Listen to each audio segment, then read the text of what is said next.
Welcome to Coming Home, Survive and Thrive in Homeschooling.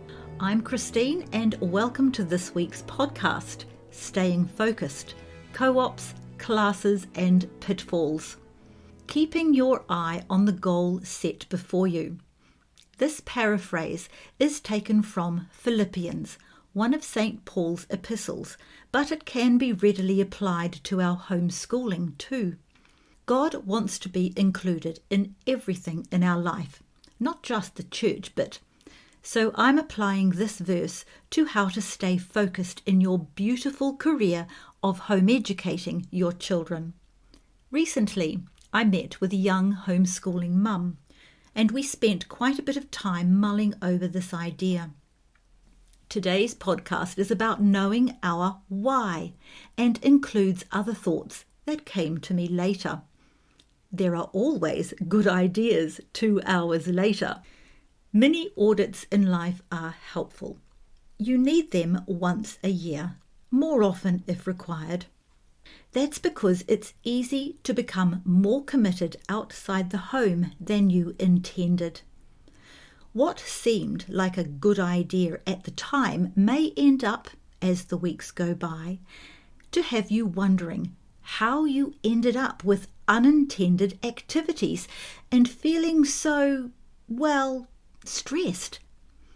Before you know it, you're feeling overwhelmed and wondering how your dream of being with your children could go so wrong. More of this has you thinking that putting the children into school is starting to look good. Do not make this decision in this state of mind.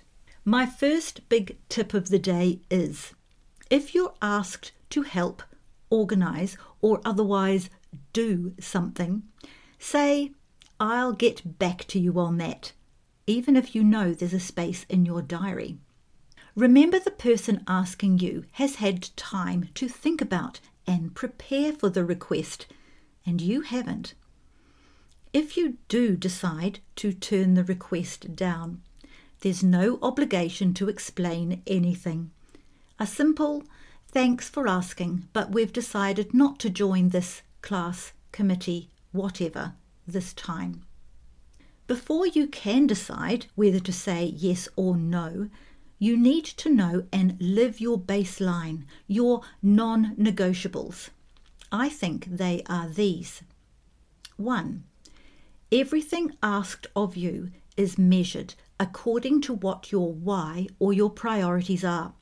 For the Christian, it's God, then your husband, children, and you.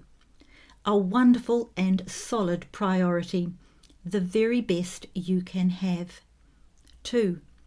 Your spouse needs the best of you, not your leftovers. 3. Your extended family and close friends are a priority, but after your husband and children. Let's think more about your why. You need to have your why super clear. If you have a general statement such as, "I want to give my children a good education at home and as many opportunities as possible," that's too vague. Any request made of you could be fitted into that. What are your goals academically, in the arts and sports? How do you want to see the character of your child grow? If service opportunities, business skills, and sport or dance are on your homeschooling list, where is their place in your calendar? Masterly in activity is also important to have in your timetable. See my podcast number 19 and any book on Charlotte Mason for more on masterly in activity. You'll need to know your child's strengths and skills, their weaknesses, and things which must be learned. Your house and property need you too. Already you can see there aren't many gaps in your time. Even if there is a gap, it doesn't mean it has to be filled. Time for your own quiet space for thinking, reading, and planning is vital. Homeschooling is your career, and careers need to be developed and honed. Listen to my podcast number 59 for more on that. Your children need a mother at peace and not stressed with all that has to be done, well, most of the time. How to decide. Is it going to be a yes or a no? Define your purpose, your why, as succinctly as possible and write it down. When a request is made of you, first check if it fits into your purpose or why for homeschooling. Secondly, is there time to fit this new activity into your calendar, or will you have to drop something or feel rushed if you take it on? And thirdly, do you want to? Or do you feel obliged to the person asking, or because your child wants another class?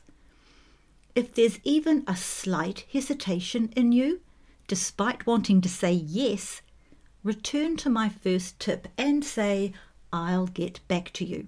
So back to the request being made of you. How is it fitting into these 3 above criteria? All 3 points need to be met. So, if number 2 is happening, even if it fits into number 1, that's a no. If your child wants another sport and there's room in the calendar, but number 3 has you reassessing it, that's probably a no, but some thinking needs to be done to confirm it.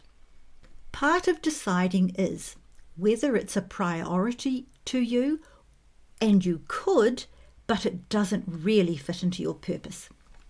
We want to say yes to our children, take advantage of opportunities and broaden their horizons, but you need to know the time to say no as well. You need to be decided in advance how many classes, sports, etc. you want in your term. Go back and listen to my podcast 26. Your purpose, why, or mission statement, if you like, may have to be edited with extra information or removing whatever doesn't serve your family. As time goes on, reality and theory may not be the combo you thought they could be. Experience does this to us. Children are growing up. Some things don't matter like you thought they would, and other things do. In other words, life changes, and that's normal. One of the privileges of homeschooling is accepting responsibility for their education instead of delegating, and you get to decide, change, and pivot accordingly. It's a big responsibility, but a wonderful freedom. People being people means that some politics or clashes of personality are going to happen in your groups. These are good learning experiences for you and the children, but if the behaviour of other children or parents is affecting your stress levels to an unhelpful level, you need to do something about it. Do standards need to be revisited and enforced? If how a group started isn't how it's turning out, being hijacked or otherwise causing distress, maybe it's time to step back and think clearly about leaving or initiating change. See my podcast 78 for more thoughts on this. Next, be sure to involve your husband in all these choices. He may not be attending the group, but he is your main cheerleader, provider and protector. So listen to what he says. By definition, home education co-ops, classes and outings need to be organised by the parents.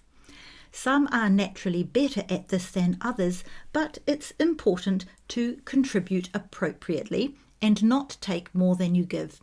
Your children need to see this example too. If you can't contribute the time, then perhaps this class isn't right for now. It's a balancing act, as other parents are always willing to be gracious with time contribution at certain times in our lives, such as a new baby, sickness or death, but it needs to be the exception. My young friend asked me if I had experienced making a decision I had regretted. No one can live life without regrets, but here, Here is my example of regret. I co-owned a business, which was a good idea, but as time went by, it was clear it was taking too much time. I knew so many times that I was leaving the house and my older children when I knew I should have been at home with them. It was badly out of balance. I wish I hadn't cared more about what my friend thought of me than what was best for my children. I wish I had been courageous and stuck to my priorities. I wish I had taken notice of my husband's concerns. Eventually, the business was sold, but I wish we had done it so much sooner. In conclusion, there is a lot more that can be said about staying focused, reassessing, and resetting, but this is a good starting point for today. No one knows your children like you do. When your purpose is clear, it's so much easier to know what to do, to say yes or no, and maybe even plan a road trip or an overseas travel and broaden your concept of the world as your classroom. That's a good idea, and definitely a podcast for another day.